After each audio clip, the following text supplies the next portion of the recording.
everyone. We're going to get started just because, whoa, yeah, that was scary. We're going to get started just because it's 5 o'clock. So my name is Kai-Sam Ng. I am a senior consultant over at NavLabs. I am Matt Cosenza, also a senior consultant over at NavLabs. And before you wonder why senior consultants are talking about training, in a previous life, before NavLabs, we were Appian trainers. So we did teach Appian to employees at Appian. Also externally to partners, customers. We also did quite a bit of development on the internal applications that the training team uses still today. So we've got a little bit of know-how. I'll give you a little bit about my background too. I did about 12 years of work in nuclear power. And there I did most of that time in their training department where I was very thoroughly immersed in the systematic approach to training. There's all sorts of regulations and craziness about it. But I wanted to take kind of a bite-sized piece of that and share it and how we can be kind of intentional about upskilling our people. So. And before Appian, I was a trainer for high school students in computer science in a mythical place called high school. So yes, we do a lot of particular work with education. So we're really excited to share our insights with you about training. So we are going to talk about this talk. It's going to be broken up into 3 pieces. Depending on the vibes in the room, we are going to actually make you do something within the DevCon environment. But the first part that's going to be really important is just talking about the why. What's the challenge that's behind building skilled Appian developers, finding enough of them, which I'm sure is actually a problem that every person that is at Appian World understands and faces. We're going to talk about that coding exercise as the reason and the way that you can implement it, and that's going to be how we end for the day, how you can implement those coding exercises within your own practices. So I want to start off with just, again, that broader idea of the challenge, right? The challenge of finding and building that in-house Appian practice. Short of poaching each other's skilled Appian developers, the best way to find an Appian developer is to get them from the ground up. You build them up as beginner Appian developers, and the idea here is to make sure that they are quickly and can get enough skills to become productive members of your team. And this is a pretty straightforward process, I think, we all believe. You start them off in Appian Academy, right, because there is an excellent program there. You have them maybe build their own application, and you get feedback from them. You get them to take the associate developer exam, and then you eventually onboard them into a project, right? That's sort of that typical slate that you would ask a beginner developer to do. And then there's also, I would argue, one more thing you do with that, which is that you really hope for the best here. I mean, really, like, this is how we generally approach the onboarding beginner Appian developers, right? We try to throw them into the fire and make sure that they're drinking that fire hose of information, because that is sort of the way that we have also experienced becoming skilled developers ourselves, right? Full-time training often at this particular stage, from getting to that associate and then to that senior step, or even to that lead step, often is going to mean bench time and taking consultants off the bench. And that's not necessarily going to be practical for long periods of time, right? And so there's going to be an indirect cost with such a full-time training program. One of the things I think we typically do then, if we're trying to throw someone into a project and throw their feet into the fire, so to say, is to sort of pair them in a mentorship type of situation, right? We kind of surround them with skilled developers, and we try to make sure that, you know, sort of like they can absorb as much information as possible from those other skilled developers.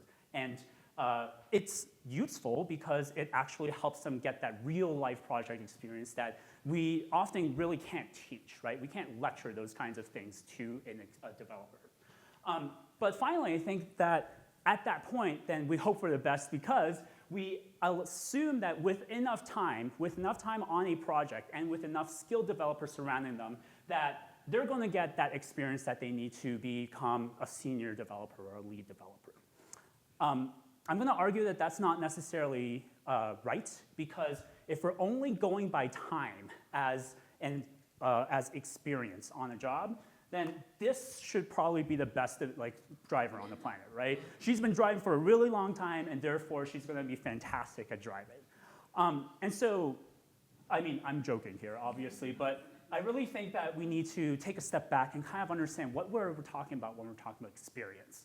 When we talk about, and so this is, let's step back and look at the senior candidate developer description. This is directly from the certification exam for a senior developer, right? So Appian certified senior developers have a minimum of 12 months of experience of Appian project delivery experience. So we got that time-bound indication there of, hey, you gotta be on a project for at least 12 months. Great. But that second piece, this is literally the second sentence in the senior candidate description, says that developers can independently convert complex business requirements into functioning pieces of application with minimal guidance. And I'm gonna be honest, and I'm sure you guys have all seen this too, having enough time and being long enough on a project is not correlated necessarily with that particular skill, right? Of independent problem solving, being able to do those things with minimal guidance.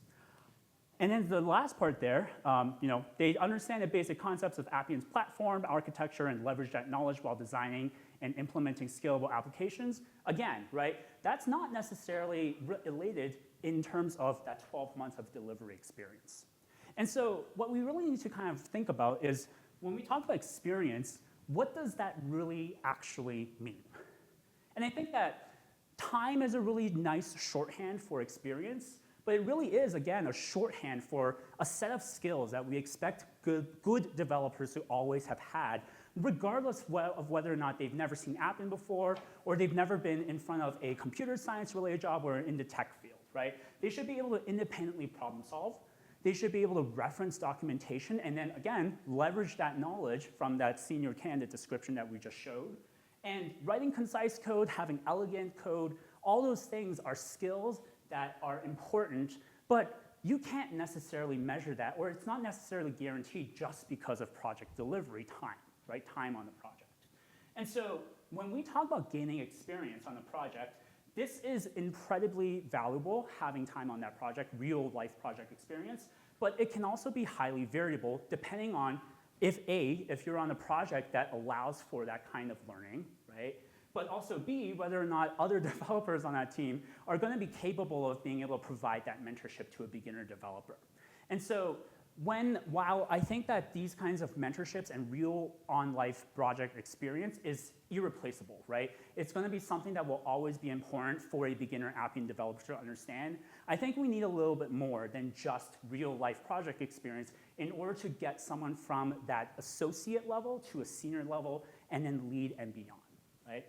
And so I think the coding exercises that you would probably typically find in a computer science class in high school and college is sort of a quick answer to that particular idea. This is just, we're not saying that you need to always do this and you need to always, this is essentially one of the tools that you can use with your developers in your own practice alongside all the other support that you provide to a developer, right?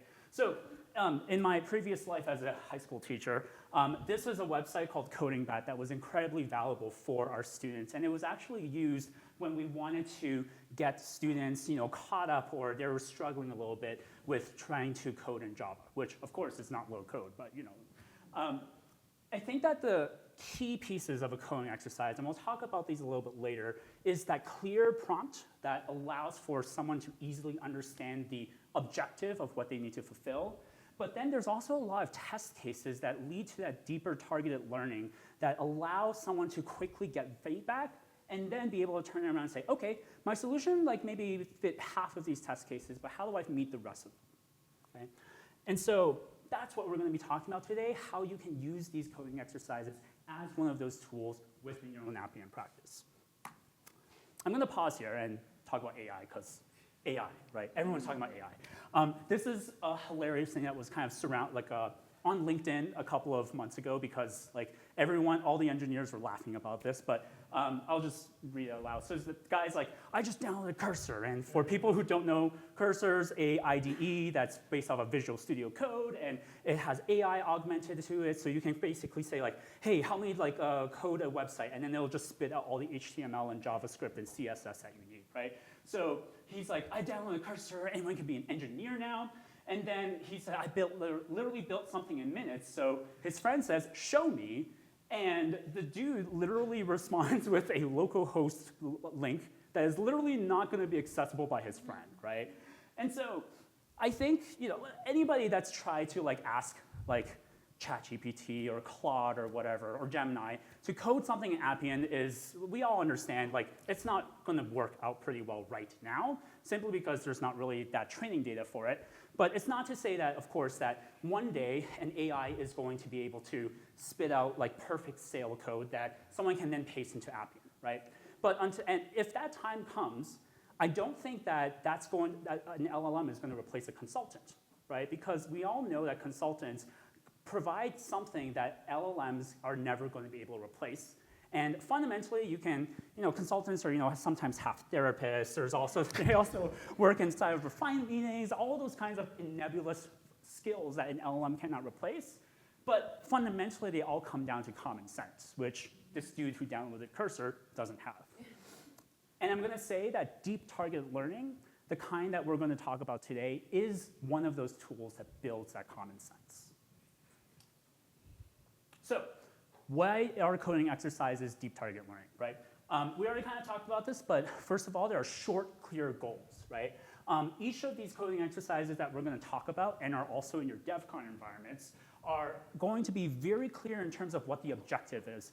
But they're also simple enough that they allow for some a lot of depth in terms of the learning that you can do. You can branch out a lot of different ways in that interpretation of a coding exercise.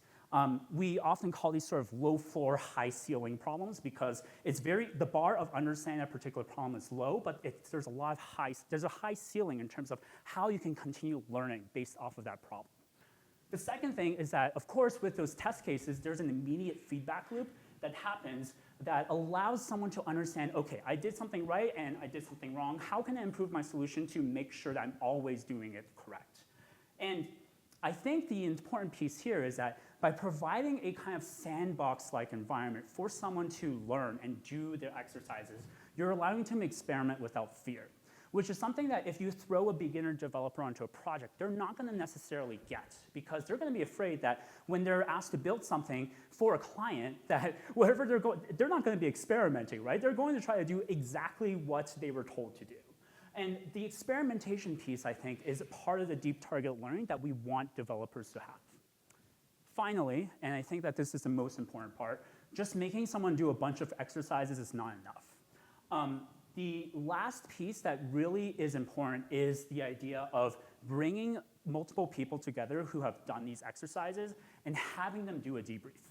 The debrief not only brings accountability, but it leads to really rich dialogue when people are able to compare the solutions that they've come up with together.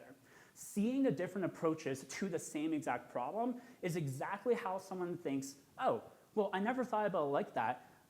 What is the reduce function? How does that work? How do I use a bang map instead of using a dictionary, right? And these are things that lead to that deep target learning that we want students to get, well, developers to get.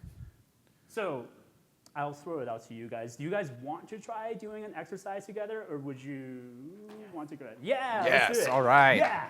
I love the enthusiasm. So if you go into your DevCon environment, the link is up here. It's also in the slides that should be in your apps. That allows you to get access to DevCon environments. I think by now everybody's logged into the Wi-Fi, right? I don't think I need to go through any of that. So when you log in to your DevCon environment, you get into the designer. You will see, and Kai Sam's going to bring us over there, a list of applications, one of which will be labeled coding exercises with your prefix in front of it. Go ahead and click into it, Kai Sam. Should I don't click? No, go ahead. Oh, no, you're fine. click. Okay. Yeah, click into it. Yeah. Look at all this clout that we're having with our exercises. Such clout. Oh, we have help too. We have shareable laptops. I love this. All right, anybody having trouble logging in and getting access to the applications? I'm going to make Kai Sam do all the typing up here, and I get to walk the room and help people with their issues, as an instructor does so often. So what we're going to do is we're not going to make you like complete the entire thing because of course this is only 45 minutes. We understand there's a time limit. We're going to kind of work on this for 10 minutes, but one of the things that we want you to do, if you're going to work on this alone or with someone else, is to try to compare and think about what is the approach that you want to do for this. We are going to actually discuss this particular problem, so don't just pretend that you haven't seen it. Open up the cumulative sum problem, because that's the one we're going to be working on. And let's talk a little bit about how the app is structured real quick. So in here you will find items labeled just a name. So like this one is Flatten Dictionary or Bonacci, and the one that we're going to use today specifically is the cumulative sum. And then you'll see other ones that have the underscore suggested solution. So we're also providing you with access to the solution. We don't recommend looking at that right away, but those are there. And for however long you have access to these environments, you'll be able to see them. You'll be able to see the prompts, the suggested solutions, and then you won't be able to export them, but you can copy paste over into whatever sandbox environments you guys have, so that you can leverage these potentially as you guys go forward and go off into your own day-to-day. Yeah.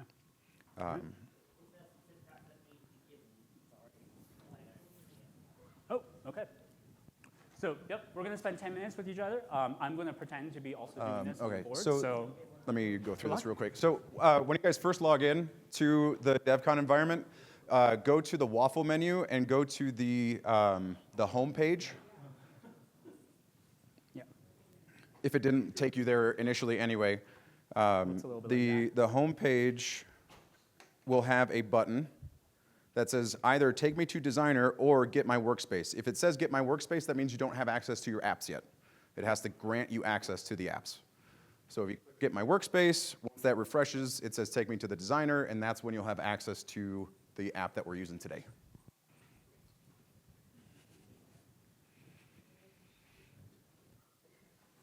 Any other issues accessing stuff? Okay.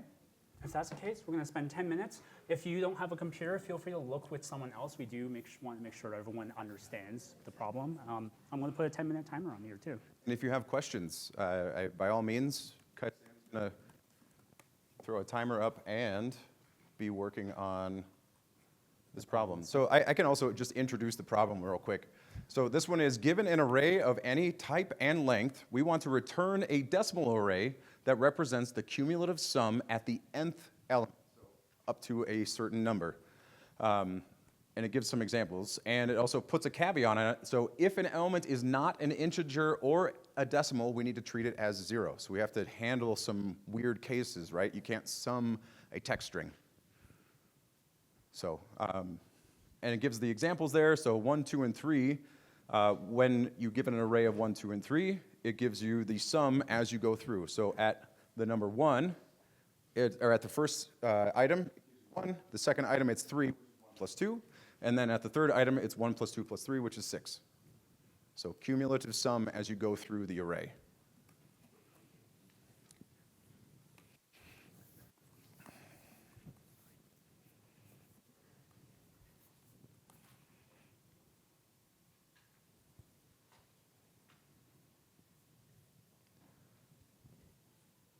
Cue the elevator music. Yeah, I'll just talk. That's fine. I can also fill white space. Kyle, where are you starting with this one, Kyle?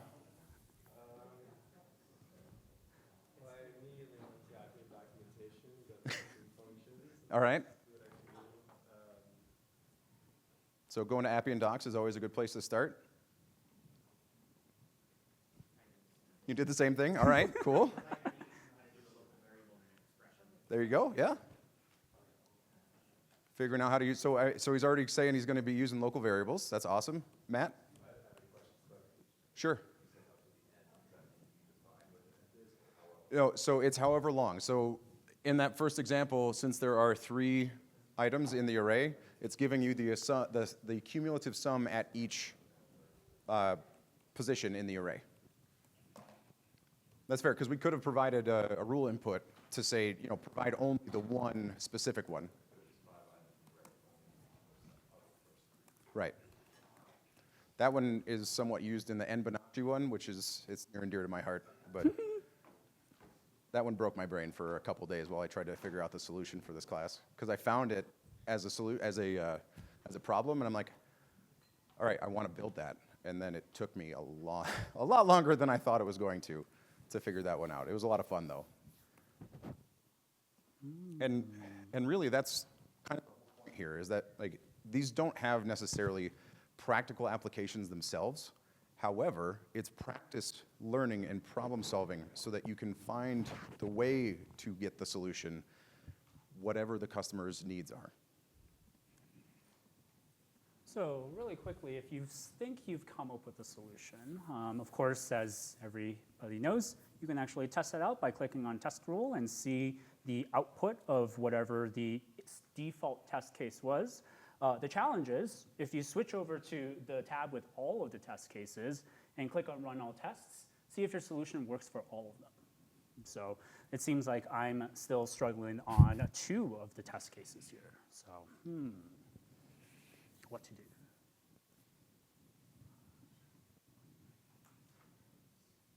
Does anyone have questions so far? I like the dialogue.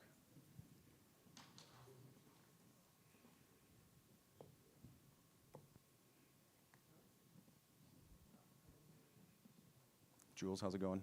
I'm a genius. You're a genius. Did you get them all already? I don't know. I haven't checked. If I did, do I get a special prize? Yes. Oh, You get self-worth. I won't say how many reds there were, but there was more than one. All but one. It was more than one red. I didn't even get the prize. Yeah, and obviously, like with the examples that are provided in the commented out text, you can try to use those as your test cases initially. Yeah. If there is there an is not first? There is an is first, so then how would you determine the opposite of that? Well, right, so programmatically, you can put a not in front of is first, right? Sorry, I keep breathing on my mic. I even moved it away, Matt, I'm sorry. There's a lot of big brain energy in this room right Because now. I love this. We were right not to skip this guy, Sam. Yeah. This is really good. Just a quick time check. There's about 5 minutes left until we actually talk about this one.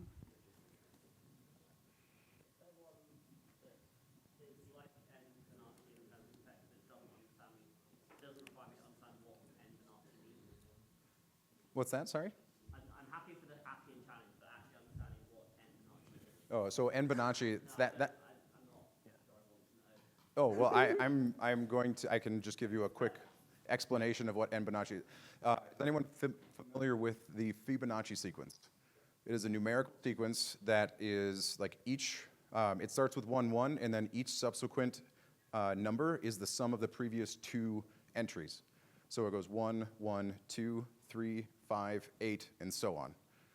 So the concept of that N Bonacci problem that I said was near and dear to my heart and broke my brain for a couple days, that one is, what if it was not the sum of the previous 2? What if it was the sum of the previous 3 or the previous 4?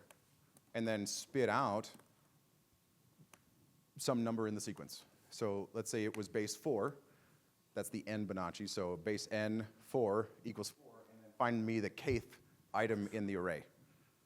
So for instance, and there's examples in the prompt, but it says, so in a traditional Fibonacci, which is base 2, if I wanted to know what the 4th entry was, that would be 1, 1, 2, 3.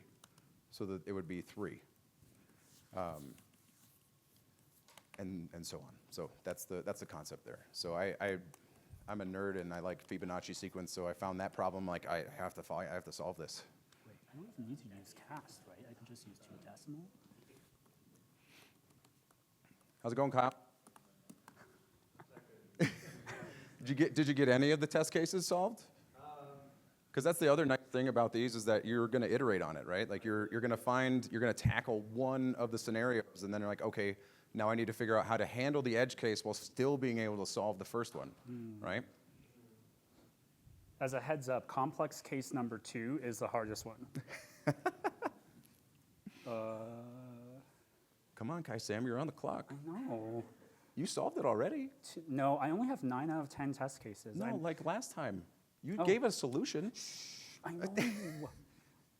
I know what the solution is. Well, I know the approach to the solution. A solution. I'm sorry. There's not the Right. solution. And that's the other nice thing, and why we talk about doing the dialogue is that there's not just one way to solve this. There is theoretically infinite ways. Now, there could be a most efficient way to solve it. Oh, I think I got it. Nice. Jules, you win. Let's see. Yes. I got all checks. Oh, nice job. Thank you. I'm excited. All right, well, we have one winner. Now come up with some other test cases. See if you can see if there's anything else. Like, just test anyone, right? So then another way that you can kind of provide that deeper learning is you've solved all the test cases that were originally created. Make up your own. If it corresponds to the correct output.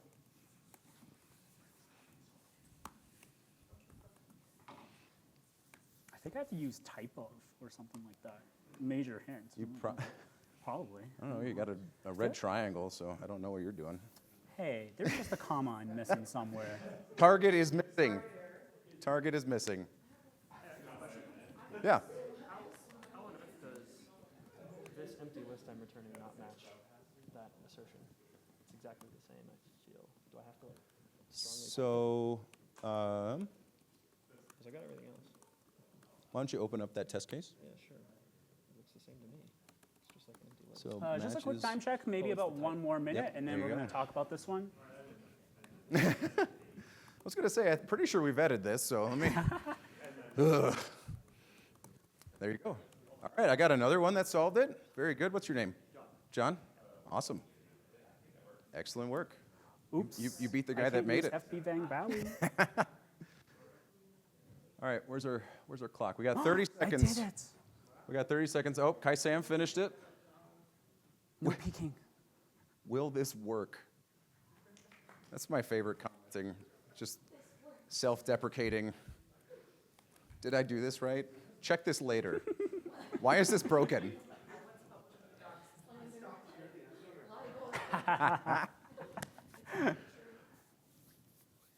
That? All right, I got about 8 seconds left. What's up? Did you say my name? Oh, Oh. we got about 3 seconds, 2, and 1. All right, yeah, kill that. All right, All right. so, show of hands. Wait, really quickly before we do that, if you have your laptop screen still open, can you just like tilt it a little bit? Thank you. Okay, Yeah, go 'cause ahead. we know we're all going to keep trying to iterate on this until you get it right. Yes. Like, I know you, I am you, it's okay. You can do this later. Where? So, show of hands. Who got all of the test cases? I got 3. By proxy, is that the, by proxy, okay. By association, all right, cool. Who got half of them? Nice. Kyle did, excellent. Who got, she's just not raising her hand. She's still working, she didn't follow instructions, understood. Ooh, go. Oh, okay, The grind. it's same, but it's fine. Who got a couple test cases? Who didn't get, I won't talk about that, it's fine. It's all right. So, let me switch back to, well, I'll just show you what Kai Sam came up with, and Yeah, I mean, I can talk about it. Yeah, if you want to. Like, I think what I tried to do was I knew that I needed to use indexing and the sum initially just to be able to sum like 1, and then 1 plus 2, and then 1 plus 2 plus 3, because that's sort of what was doing in the for each loop. I knew that I also had to use fvbang index somewhere within abang for each, because that actually lets me access the current iteration of that particular loop. So it allowed me to take the first number, then the second number, and then the third number, and so forth. There's a funny little function called enumerate that lets me sort of generate those indexes. And so a combination of those indexes with enumerate allowed me to get 1, and then 1 and 2, and then 1 and 2 and 3. So that's that piece there. The hard part, though, that I found out personally from this particular problem was complex case number 2, because I was able to get all 9 of them, but except for that one. And so I had to think about like what was the reason why that like didn't work, and it was always failing. So I opened up that test case, and I realized that there was a true inside of that array, which, as we know, if you've experienced this before, Appian likes to treat that as a 1. So it was actually summing the true as a 1 and throwing off that entire test case, which was annoying. So I had to go back and kind of revise my solution and figure out some sort of way to clean out the true from there, such that if I got a Boolean like true or false, I was going to treat that as a 0 because that's what the prompt expected from me.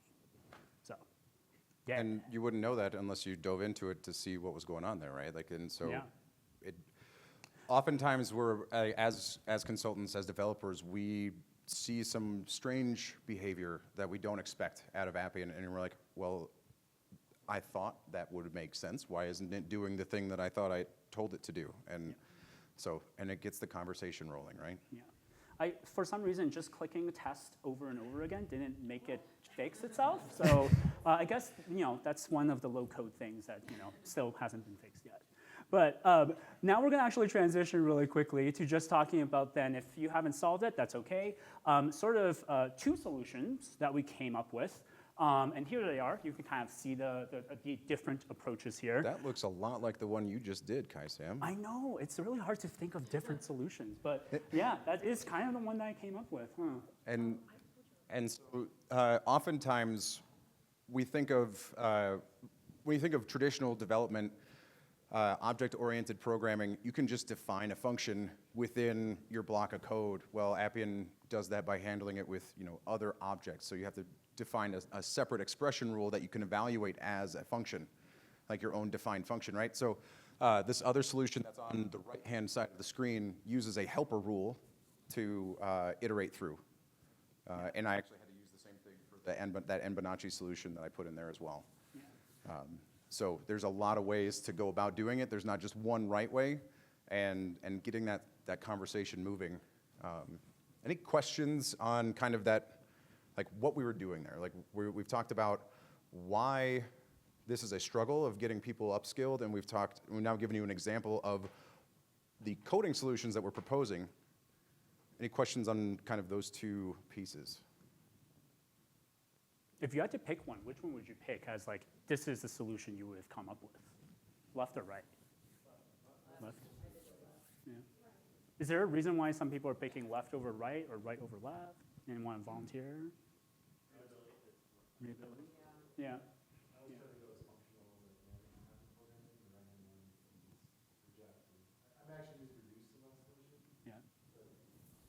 Yeah, reduce is a tricky function, and oftentimes defining your own function to use in the reduce ends up being the right way to go.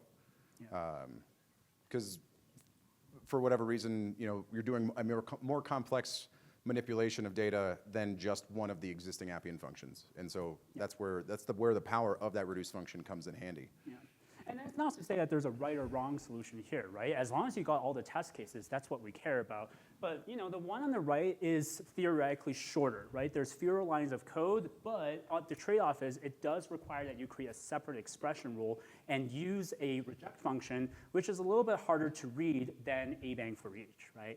And so there's trade-offs to both of them, but the approach is similar. What we want is to be able to see both and then think, hey, like, why are they different and what makes them different, right? So I guess the question I would ask is, if you're using this as a mentoring exercise for associate, if I'm looking at these 2 and I'm saying, okay, both of these are working. One of them is obviously advantage of reusability, which is a big thing we want people to do. But is that a good use of reusability if that's the only one that they're going to use it? And that's something that we actually want to talk about and have that brought up during that kind of debrief of these coding exercises, which is actually a perfect pivot. Yeah, so that's, talking about which one is better and what we would recommend doing is not the purpose of why we're here. We're talking about using this as a tool, right? So how do you implement this as a tool? We like to think of this as we implement it as a sprint. The goal here is optimizing everyone's time. All right, and I believe, I know I see some people taking pictures of the screen that these, like if you go into the event, that all these slides are available in the event for download. So you have access to the slide deck. We're not trying to hide anything. Like, we want you guys to use this to help your people get better. So It starts with a planning phase, and then you get to, that's where you're writing the exercises, identifying and grouping the developers into pods. Then you start your sprint itself. So that kind of planning phase happens once, and then you can go back to it as needed. And then you use this sprint as often as you want to. You frame it where you're conveying the purpose, so you just have a quick meeting, like 5-10 minutes, just introduce it and get them rolling on the project, and then, or on the particular problem. And then you give them a couple days, and make sure you're setting expectations. We'll go into each of these phases in a little more detail, but that's just, they take some time to go over it, and then you schedule a debrief and have that kind of conversation that we were having there. And then at the end of, a sprint or multiple sprints, kind of get your mentors together and talk through, like, all right, what do we need? Like, what feedback is there on this? Do they need work in other areas? What are the gaps to get them to where they need to be? Like, and using the senior developer guidance that's in Appian community that tells you, like, all right, a senior certified individual has these qualities. Well, all right, well, how do we get them to have those qualities? Well, we need to design a couple more exercises so that they can do that. So step 0, this is that writing the exercises. You have to make sure that you have clear end goals. We talked about what it takes to have a good coding exercise. At least 5 test cases, include all sorts of mismatched data, all the edge cases you can really come up with. And then abstract and follow up. So keeping the real world context to a minimum just helps you focus on the problem solving itself. That doesn't mean that you can't bring in some like real world flavor to it. Like, especially if you remember, one of the criteria for a senior developer is that they're able to take customer needs and articulate that into what they need to build. So like, you could have a problem based on that. And give it to the developers and say, all right, well, how would you interpret this customer guidance, or how would you interpret this customer need? And then meet in the middle and talk about it after they come up with it. Clone the exercise objects. So obviously, if you're starting with exercises, clone them so that they each have access to their own item. And don't assign exercises without a debrief. This is very critical. You have to talk about it. Otherwise, it's just assigning them homework, and we're back to the hoping and waiting. Fingers crossed. And that's not what we're about. We're trying to be intentional about our developers' development. It's a little redundant, but it's fine. So you have to have at least one senior plus level developer in your group so that they can mentor the more junior members of the group. Also make sure that they're probably able to do the item that they're going to be reviewing. And then they go and do it with them, actually. That's part of the thing. So they're going to work along. They're going to act as the facilitator of this. The facilitator sets the timing and performance expectations. So we all know we're busy. We have, and most often we're billable, right? So you set some reasonable expectations. Like, all right, I don't want you to spend any more than 10 minutes a day on this. Grab a break, grab on lunch, like if you're eating your food or whatever. But, take a step away from whatever you're working on. Use some non-billable time, whatever it takes. And just work, because we want you to grow.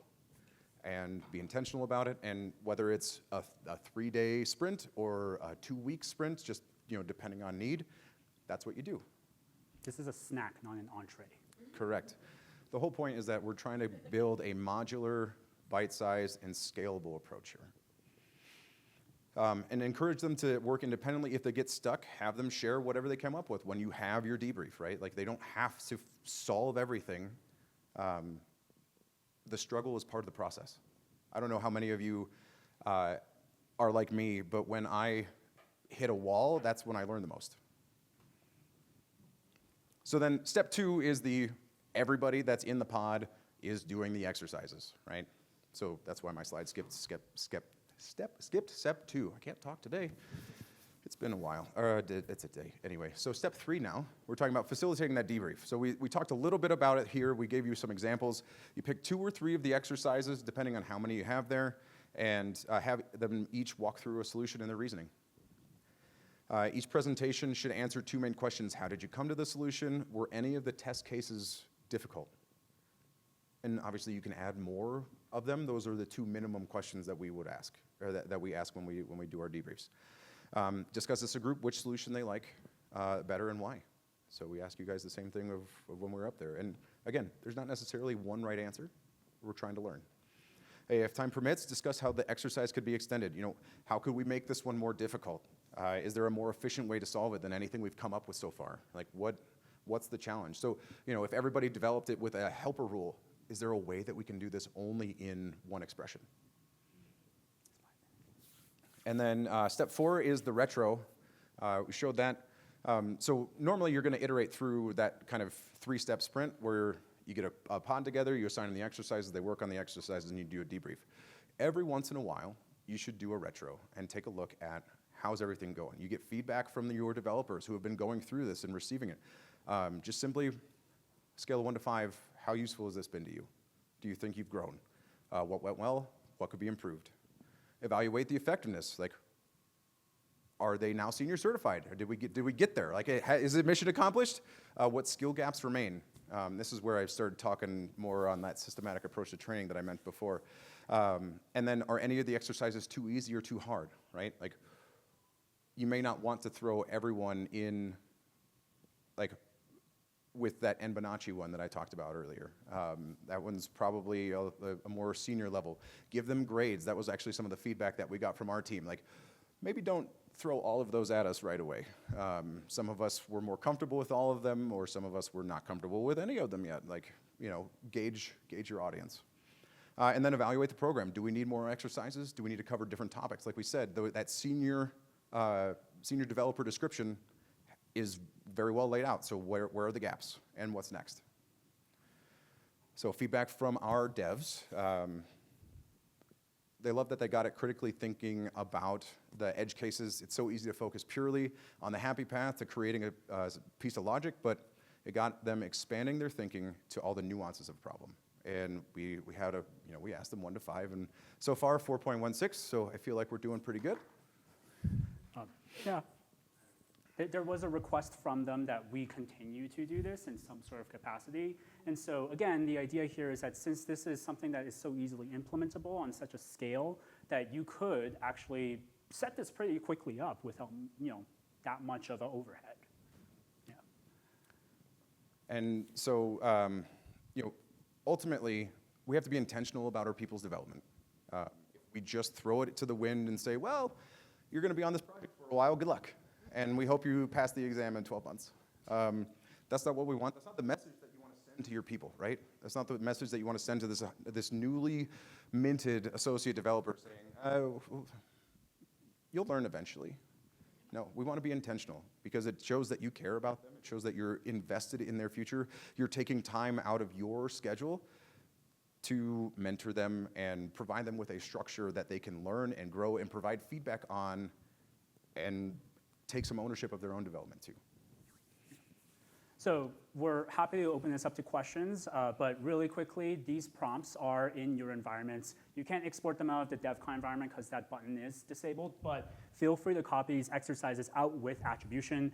If you want to talk a little bit more or collaborate, those are our emails up there. They're also inside of those prompts themselves. So thank you for your time. And one quick plug, please do the survey that you'll find in your app where you're registered for this talk. So with that, any questions on what we've talked about today?